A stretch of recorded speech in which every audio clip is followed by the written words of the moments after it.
حسین آقای گل برداشتم خیلی قشنگ بود. این آهنگ گوشتم برام خیلی قشنگ این دنگوسه ها حالا علیوشی گفت فقط نقه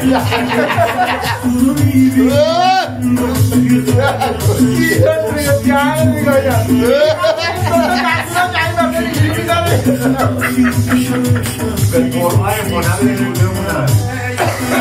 هنره هر کاری هنره یکی بعضا هر موقع تا دنشا